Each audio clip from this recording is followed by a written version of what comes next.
அடுத்ததாக தர்மத்தின் சிறப்புகள் என்ற தலைப்பில் உரை நிகழ்த்த வருகிறார் ஆமினா ஃபர்ஹா. அஸ்ஸலாமு அலைக்கும் வரஹ்மத்துல்லாஹி வபரகாத்துஹு. என் பெயர் ஆமினா ஃபர்ஹா. என் தந்தையின் பெயர் நுஜூம். கண்ணியத்திற்குரிய சகோதர சகோதரிகளே, அல்லாஹ்வையும் அவனுடைய தூதரையும் நம்பிக்கை கொண்டவர்களே, சொர்க்கத்திற்கு செல்ல வேண்டும் என்றால் நம்பிக்கை மட்டும் போதாது, நல்ல செயல்களும் அவசியம். குறிப்பாக தர்மம் என்னும் செயலை பற்றி இஸ்லாம் கூறும்போது குடும்பத்திற்கு செலவு செய்வது தர்மமாகும்.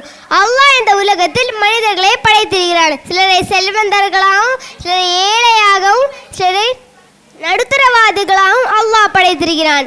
ஒரு மனிதன் அல்லாஹ்விடம் நன்மை எதிர்பார்த்தவனாக தன் குடும்பத்திற்கு செலவு செய்தால் அது அவனுக்கு தர்மமாகிவிடும் என்று அல்லாஹ்வின் தூதர் ஸல்லல்லாஹு அலைஹி வஸல்லம் அவர்கள் கூறினார்கள்.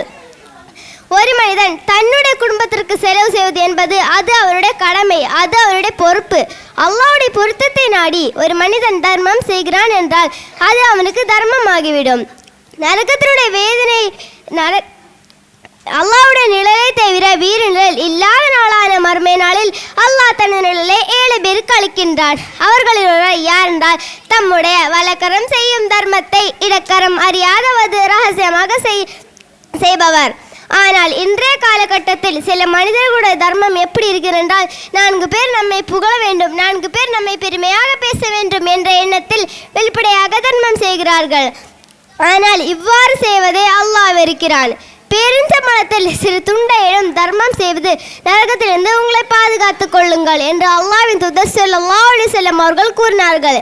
நரகத்துடைய வேதனை எவ்வளோ பெரிய வேதனை என்று நம்மால் சொல்லவே முடியாது.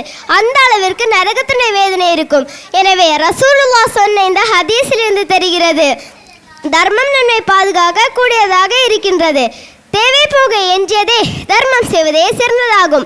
மேலில் உமது வீட்டாரிடமிருந்து தர்மம் செய்ய ஆரம்பிப்பீராக என்று அல்லாஹ்வின் தூதர் ஸல்லல்லாஹு அலைஹி வஸல்லம் அவர்கள் கூறினார்கள். நம்முடைய குடும்பத்தில் எத்தனையோ மனிதர்கள் வறுமையின் காரணமாக கஷ்டப்படுகிறார்கள். அவர்களுக்கு நாம் முதலில் தர்மம் செய்தால் தர்மம் செய்த நன்மையும் உறவினோடு இணைந்து வாழ்ந்த நன்மையும் கிடைக்கின்றது.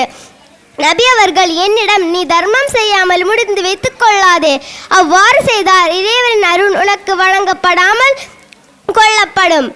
தர்மம் செய்வது 1000, 5000, 10,000 என்று பெரிய அளவில் தான் தர்மம் செய்ய வேண்டும் என்று கிடையாது. அல்லாஹ்வுடைய பாதையில் ஒரு குண்டூசை செலவு செய்தால் கூட அதுவும் ஒரு தர்மம் தான். அந்த குண்டூசை கூட நமக்கு செலவு செய்ய முடித்தாலும் மற்றவர்களை பார்த்து சிரித்தாலும் தர்மம் தான் என்று சொல்லக்கூடிய மார்க்கம் தான் நம்முடைய இஸ்லாமிய மார்க்கம். உனது சகோதரனை நீ மரண பார்த்து சந்திப்பதும் தர்மமாகும் என்று ஸல்லல்லாஹு அலைஹி வஸல்லம் அவர்கள் கூறினார்கள். இன்ஷா அல்லாஹ் இனி வரக்கூடிய நாட்களில் தர்மத்திற்கு அதிக முக்கியத்துவம் கொடுத்து பிறரு அல்லாஹ்வின் பாதையில் சொர்க்கத்தில் நாம் அனைவரையும் ஒன்று சேர்த்து வைப்பானாக என்று கூறிய உரை முடித்துக் கொள்கிறேன். வாஹிர் தவான் அல்ஹம்துலில்லாஹி ரப்பில் ஆலமீன். அஸ்ஸலாமு அலைக்கும் வரஹ்மத்துல்லாஹி வபரகாத்துஹு.